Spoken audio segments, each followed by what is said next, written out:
लखनऊ में कल सीएम योगी की कैबिनेट बैठक होगी और मुख्यमंत्री योगी आदित्यनाथ की अध्यक्षता में कैबिनेट की ये महत्वपूर्ण बैठक होगी, जिसमें मंत्रिमंडल विस्तार के बाद ये पहली बैठक होगी और माना जा रहा है कि कई बड़े फैसलों पर कैबिनेट की मुहर लग सकती है। तो कल ये मंत्रिमंडल की बैठक होने वाली है और माना जा रहा है कि जिस तरीके से नए साथी जो 6 नए मंत्रियों के शपथ लेने के बाद अब जो पूर्ण कैबिनेट तैयार हो चुकी है, उसकी ये पहली कैबिनेट की बैठक होगी। और नीलेश चौहान हमारे सहयोगी। नीलेश, अब पूर्ण कैबिनेट हो चुका है, 60 का पूरा जो कोटा वो पूरा हो चुका है, उसके बाद ये बैठक हो रही है। माना जा रहा है इसमें कुछ बड़े फैसले हो सकते हैं। देखिए, बिल्कुल आपको बता दूं कि उत्तर प्रदेश में योगी कैबिनेट की कल बड़ी और अहम बैठक है, क्योंकि 6 मंत्रियों के विस्तार के बाद ये पहली बैठक होगी कैबिनेट जिसमें नए मंत्रियों को भी शामिल किया जाएगा। जिसमें अगर हम भूपेंद्र चौधरी की बात करें या मनोज पांडे की बात करें, दोनों लोगों को कैबिनेट में जगह दी गई है और 4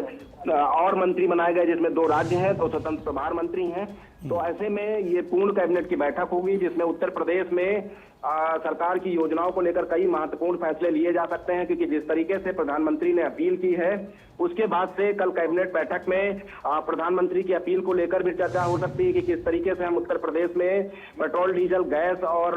महिलाओं की उपयोगिता के लिए क्या बेहतर व्यवस्थाएं कर सकते हैं, उसको लेकर कैबिनेट में जगह दी जा सकती है। किसानों को लेकर कैबिनेट में प्रस्ताव पास हो सकते हैं, उच्च शिक्षा, चिकित्सा को लेकर प्रस्ताव आ सकते हैं। साथ ही साथ आगामी सत्र को देखते हुए बच्चों की स्कूली शिक्षा, किताबों को लेकर जो है कैबिनेट में प्रस्ताव रखे जा सकते हैं। उसके अलावा अन्नदाता किसानों को प्राथमिकता दी जा सकती है। तो इस तरीके के तमाम मुद्दे हैं जो इस कैबिनेट बैठक में रखे जाएंगे, जिसमें योगी आदित्यनाथ की अध्यक्षता वाली कैबिनेट मोहर लगाएगी। फिलहाल ये बड़ी और अहम बैठक है, क्योंकि पहली बार 60 जो मंत्रियों की संख्या होती है वो पूरी हुई है और ऐसे में ये पहली बैठक होगी जिसमें नए मंत्रियों को भी शामिल किया जाएगा। तो अपने आप में इस बैठक के दौरान तमाम महत्वपूर्ण प्रस्ताव पास किए जाएंगे, चाहे उत्तर प्रदेश के विकास की रफ्तार को दोगुना करने के लिए सरकार जिस तरीके से धरातल पर तमाम नई योजनाओं को लागू कर रही है। खासतौर पर गर्मी का मौसम चल रहा है तो बुंदेलखंड को लेकर कई प्रस्ताव रखे जा सकते हैं, ताकि बुंदेलखंड की सूखी जो धरती थी उसको हरा भरा बनाने के लिए सरकार ने जो प्रयास किए हैं और बेहतर प्रयास हो सकते हैं, क्योंकि आने वाले 2 महीने के बाद बरसात का सीजन शुरू होगा तो नहरों को लेकर और बांधों को लेकर प्रस्ताव आ सकते हैं। तो इस तरीके से अलग अलग विभागों के प्रस्ताव रखे जाएंगे जिस पर योगी कैबिनेट मोहर लगाएगी। और नीलेश, चूंकि देखिए अब बहुत ज़्यादा वक्त नहीं बचा है 2027 विधानसभा चुनाव के। अब ऐसे में जब कैबिनेट अपने पूर्ण आकार पे है तो ऐसे में माना जा रहा है कि कुछ ऐसे भी फैसलों पर मुहर लग सकती है जो 2027 को ध्यान में रखते हुए योजनाओं को केंद्रित किया जाएगा। देखिए, बिल्कुल 2022 में जब उत्तर प्रदेश में विधानसभा चुनाव हो रहे थे उस दौरान भारतीय जनता पार्टी ने चुनावी वादों में जिन घोषणाओं को किया था उनमें से कुछ एक ऐसी घोषणाएं हैं जिन पर अभी काम जो है 70 से 80% हो पाया। अमूमन जो योजनाएं हैं वो 100% पूरी कर ली गई हैं, लेकिन जो बची हुई योजनाओं का कार्य है उसको कैसे कम समय में पूर्ण कराया जाए उसको लेकर भी कैबिनेट में प्रस्ताव लाया जाएगा। और साथ ही साथ कल जब कैबिनेट की बैठक संपन्न होगी उसके बाद जो नए मंत्री हैं, चाहे वो भूपेंद्र चौधरी हो,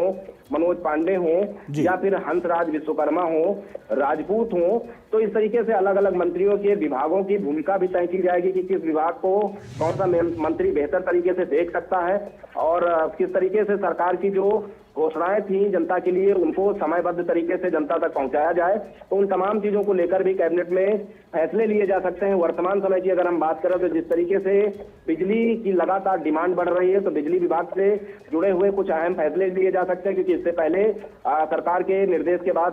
फैसला लिया गया था कि जो उपभोक्ताओं का पैसा 2 रुपए 5 रुपए बकाया होता है उनकी बिजली काट दी जा रही थी। तो ऐसे में सरकार ने जनता की समस्याओं को संज्ञान में लेते हुए निर्णय लिया कि अब 1 महीने तक बकाया होने पर भी बिजली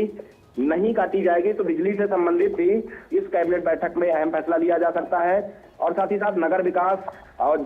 जल संसाधन से संबंधित फैसला लिया जा सकता है। स्वास्थ्य विभाग और महिला कल्याण से संबंधित प्रस्ताव आ सकते हैं। उसके अलावा युवाओं को रोजगार देने के लिए लगातार सरकार प्रयासरत है, तो ऐसे में युवाओं से जुड़े हुए मुद्दे पर भी प्रस्ताव पास होंगे। महिला विकास, महिला